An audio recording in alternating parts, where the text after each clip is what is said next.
Bhimrao Ambedkar. Okay, ನಾನೊಂದು ಇವ್ರ ಬಗ್ಗೆ ಲೈನ್ ಬರೀಬೇಕಾದ್ರೆ ಅಂಬೇಡ್ಕರ್ನ ಏನಂತ ವರ್ಣನೆ ಮಾಡ್ತೀನಿ ಅಂದರೆ ಸಂವಿಧಾನ ಬರೆದಿದ್ದಕ್ಕೆ ಮಾತ್ರ ಸೀಮಿತನ ಅಂಬೇಡ್ಕರ್? ಯಾರಾದರೂ ಅಂಬೇಡ್ಕರ್ ವ್ಯಕ್ತಿತ್ವವನ್ನು ಯಾರಾದ್ರು ಹೇಳ್ಬೋದಾ? ಅಂದರೆ what kind of personality was ಅಂತ ಒಂದೆರಡು ಸಾಲುಗಳಲ್ಲಿ ಹೇಳ್ಬೋದಾ? ಅಂದರೆ ಡಾಕ್ಟರ್ ಬಿ ಆರ್ ಅಂಬೇಡ್ಕರ್ ಅವರು ಬರೀ ಸಂವಿಧಾನ ಮಾತ್ರ ಬರೆದ್ರ, ಬೇರೆ ಏನು ಮಾಡಲಿಲ್ವಾ? SC ST ಕಾಸ್ಟಿಗೆ ರಿಸರ್ವೇಷನ್ ಮಾತ್ರ ಕೊಟ್ಟರೆ ಬೇರೆ ಏನು ಮಾಡಲಿಲ್ವಾ? ತುಂಬ ಮಾಡಿದ್ರೆ. ಏನು ಮಾಡಿದ್ರೆ? ನಿಮ್ಮ ಹೆಸರು ಮಾಡ್ಕೊಡಿ ನಾನು.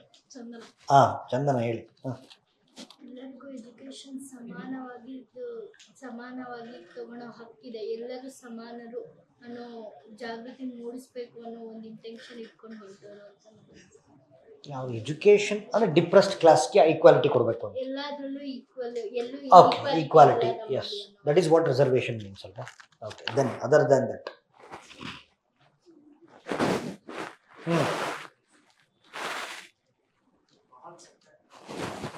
ಸೂಪರ್, ಮಹತ್ ಸತ್ಯಾಗ್ರಹ. ಆಮೇಲೆ ಏನು ಮಾಡೋದು? ಸರಿ, ನಾನು ಹೇಳ್ಬಿಡ್ತೀನಿ. ಓಕೆ, ಸಿ, ನಾನೊಂದು I was just writing about him. Doctor B R Ambedkar ಅವ್ರನ್ನ ಯಾವ ಪದಗಳಿಂದ ವರ್ಣಿಸ್ಬೋದು? ನಾನು ಬರೆದಂಥ ಸಾಲುಗಳಿದು. ಸಮಾಜ ಸುಧಾರಕರು. ಈ ವ್ಯಕ್ತಿ ಸ್ಟೋರಿ ಹೇಳಬಾರ್ದು, ನೀವು you should describe him like it. He was a social reformer. ಸಮಾಜ ಸುಧಾರಕರು, ಕಾನೂನು ತಜ್ಞರು, ಆರ್ಥಿಕ ತಜ್ಞರು, ಸಾಹಿತಿ. He was a author. Okay, so ಸಾಹಿತಿಗಳು, ಪಾಲಿಗ್ಲಾಟ್ ಅಂತಂದರೆ ಅನೇಕ ಭಾಷೆಗಳನ್ನು ಬಲ್ಲವರು.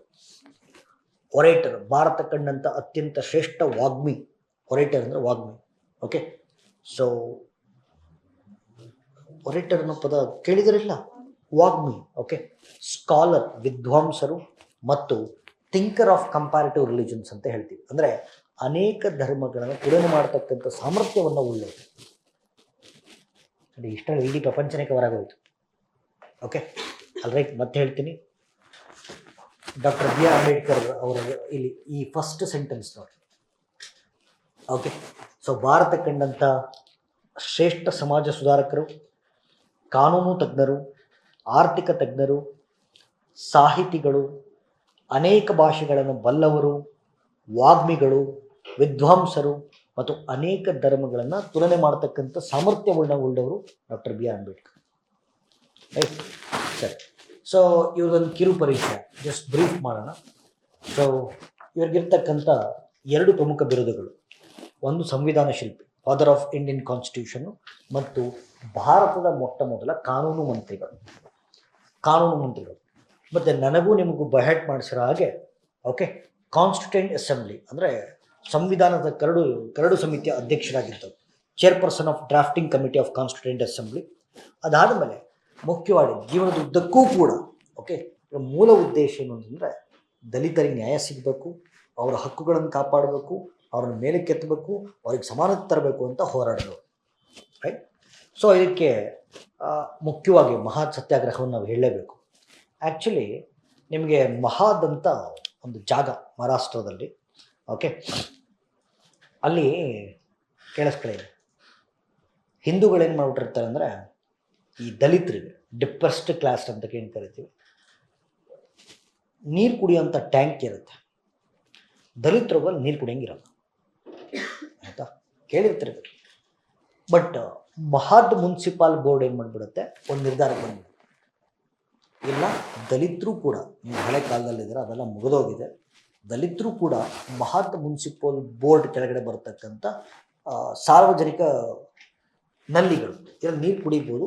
ಸೊ ಅಸ್ಪೃಶ್ಯತೆ ನಿರ್ಮೂಲನೆ ಮಾಡಬೇಕು ಅಂತ ಮಹಾದ್ ಮುನ್ಸಿಪಾಲ್ ಬೋರ್ಡು ಒಂದು ಡಿಸಿಷನ್ ತಗೊಂಡಾಗ ಹಿಂದೂಗಳು ಪ್ರತಿಭಟನೆ ಮಾಡ್ತಾರೆ. ಅದನ್ನು ಯಾವುದೇ ಕಾರಣಕ್ಕೂ Mahad municipal board decision change ಮಾಡ್ಕೋಬೇಕು, ಸಾರ್ವಜನಿಕ ನಲ್ಲಿಗಳಲ್ಲಿ ನೀರು ಕುಡಿಯೋದಕ್ಕೆ ದಲಿತರಿಗೆ ಅವಕಾಶ ಕೊಡಬಾರ್ದು ಅಂತ ಹಿಂದೂಗಳು ಪ್ರತಿಭಟನೆ ಮಾಡ್ತಾರೆ.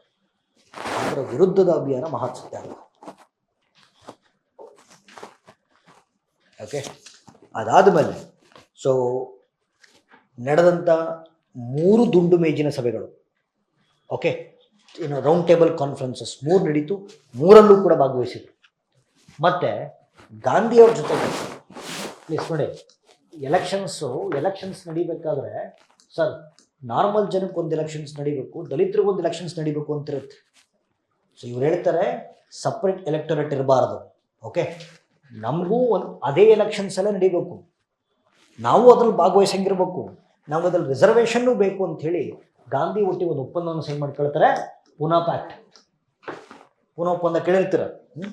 ಸೊ ಪೂನಾ ಒಪ್ಪಂದ ಏನು ಹೇಳ್ತಂದ್ರೆ ಗಾಂಧೀಜಿ ಮಾಡ್ಕೊಂಡಿದ್ದು ದಲಿತರಿಗೆ ಸಪ್ರೇಟ್ ಎಲೆಕ್ಷನ್ಸ್ ಇರಬಾರ್ದು, ನಾರ್ಮಲ್ ಎಲೆಕ್ಷನ್ಸಲ್ಲಿ ನಾವು ಭಾಗವಹಿಸಂಗಿರಬೇಕು ಮತ್ತು ನಮ್ಗೆ ಅದ್ರಲ್ಲಿ ರಿಸರ್ವೇಷನ್ ಇರಬೇಕು. ಗಾಂಧಿ ಅವ್ರನ್ನ ಒಪ್ಪಿಸಿ ಪೂನಾ ಒಪ್ಪಂದವನ್ನು ಸೈನ್ ಮಾಡ್ಕೊಳ್ತಾರೆ. ಓಕೆ, ಅದಾದ ಮೇಲೆ ಬ್ರಿಟಿಷರ ನೋಡಿ ಭಾಳ ಚೆನ್ನಾಗಿದೆ, ಹಿಲ್ಟನ್ ಯಂಗ್ ಕಮಿಷನ್ ಅಂತ ಬಂದಿರುತ್ತೆ. ಬ್ರಿಟಿಷರ ಒಂದು ಆಯೋಗ ಹಿಲ್ಟನ್ ಯಂಗ್ ಕಮಿಷನ್. ಆ ಹಿಲ್ಟನ್ ಯಂಗ್ ಕಮಿಷನ್ಗೆ ಡಾಕ್ಟರ್ ಬಿ ಆರ್ ಅಂಬೇಡ್ಕರ್ ಕೊಡದಂಥ ಐಡಿಯಾನೇ ಇವತ್ತಿನ RBI. ಓಕೆ, ಸೊ ಆನಂತರದಲ್ಲಿ ಈ ಹೋರಾಟದಲ್ಲಿ ಸ್ವತಃ ಅವರೇ ಬಾಂಬೆ ಲೆಜಿಸ್ಲೇಟಿವ್ ಅಸೆಂಬ್ಲಿ ನಿಂತ್ಕೊಂಡು MLA ಆಯ್ಕೆ ಆಗ್ತಾರೆ. ಬಿಕೇಮ್ MLA, ಬಾಂಬೆ ಲೆಜಿಸ್ಲೇಟಿವ್ ಅಸೆಂಬ್ಲಿಗೆ MLA ಆಯ್ಕೆ ಆಗ್ತಾರೆ. ಮತ್ತು ವೈಸ್ರಾಯ್ ಎಕ್ಸಿಕ್ಯೂಟಿವ್ ಕೌನ್ಸಿಲಲ್ಲಿ ಲೇಬರ್ ಮೆಂಬರಾಗಿ ಕಾರ್ಯನಿರ್ವಹಿಸ್ತಾರೆ. ಸ್ವಾತಂತ್ರ್ಯ ನಂತರದಲ್ಲಿ ಓಕೆ ಜವಾಹರ್ಲಾಲ್ ನೆಹರು ಅವರ ಮನವಿಯ ಮೇಲೆ ಭಾರತದ ಮೊಟ್ಟ ಮೊದಲ ಕಾನೂನು ಮಂತ್ರಿಯಾಗಿ ತಮ್ಮ ಅಧಿಕಾರವನ್ನು ಸ್ವೀಕಾರ ಮಾಡ್ತಾರೆ. ಆದರೆ 1951 ಸಂಸತ್ತಲ್ಲಿ ಒಂದು ಬಿಲ್ ಪಾಸ್ ಆಗುತ್ತೆ, ಹಿಂದೂ ಕೋಡ್ ಬಿಲ್ ಅಂತ. Okay, so Hindu code bill pass ಆಗಬಾರ್ದು, ಇದು ಪಾಸ್ ಆದರೆ ದಲಿತರಿಗೆ ಶೋಷಣೆ ಜಾಸ್ತಿ ಆಗುತ್ತೆ. ಓಕೆ, ಈ ಬಿಲ್ಲನ್ನು ವಿರೋಧ ಮಾಡ್ತಾರೆ. ಆ ಬಿಲ್ ವಿರೋಧ ಮಾಡಿಯೂ ಕೂಡ ಪಾರ್ಲಿಮೆಂಟ್ ಅದನ್ನು ಪಾಸ್ ಮಾಡಿಬಿಡುತ್ತೆ. ಹಾಗೆ ತಮ್ಮ ಪದವಿಯನ್ನು ರಿಸೈನ್ ಮಾಡ್ತಾರೆ. ಮಾಡಿ 1956 ಹಿಂದೂ ಧರ್ಮದಿಂದ ಹೊರಗೆ ಬಂದು ಬುದ್ಧಿಸಮನ್ನು ಸೇರ್ಕೊಳ್ತಾರೆ. ಸೊ ಎಸ್, ತಮ್ಮ 1956 ಡಿಸೆಂಬರ್ 6ನೇ ತಾರೀಕು ತಮ್ಮ ದೇಹವನ್ನು ತ್ಯಾಗ ಮಾಡ್ತಾರೆ. ಅದೇ ವರ್ಷ ಸೊ ಹಿಂದೂ ಧರ್ಮವನ್ನು ಬಿಟ್ಟಂತ ಡಾಕ್ಟರ್ ಬಿ ಆರ್ ಅಂಬೇಡ್ಕರ್ ಬುದ್ಧಿಸಮನ್ನು ಅಪ್ಪಿಕೊಂಡು ತಮ್ಮ ದೇಹ ತ್ಯಾಗ ಮಾಡ್ತಾರೆ. ಆದರೆ ಮತ್ತು ಅವರ ಸ್ಮಾರಕ ಅವರೇನು ತೀರ್ಕೊಂಡಿದ್ದಾರಲ್ಲ ಆ ಜಾಗವನ್ನು ಚೈತ್ಯ ಭೂಮಿ ಅಂತ ಕರಿತೀವಿ. ಓಕೆ, ಚೈತ್ಯ ಭೂಮಿ ಅಂತ ಕರಿತೀವಿ. ಬಟ್ ಭಾರತ ದುರಂತ ಅಂದರೆ, ಈ ದೇಶ ದುರಂತ ಅಂತಂದರೆ 1956 ತೀರ್ಕೊಂಡ್ರು. ಅವ್ರಿಗೆ ಭಾರತ ರತ್ನ ಸಿಕ್ಕಿದ್ದು 1919.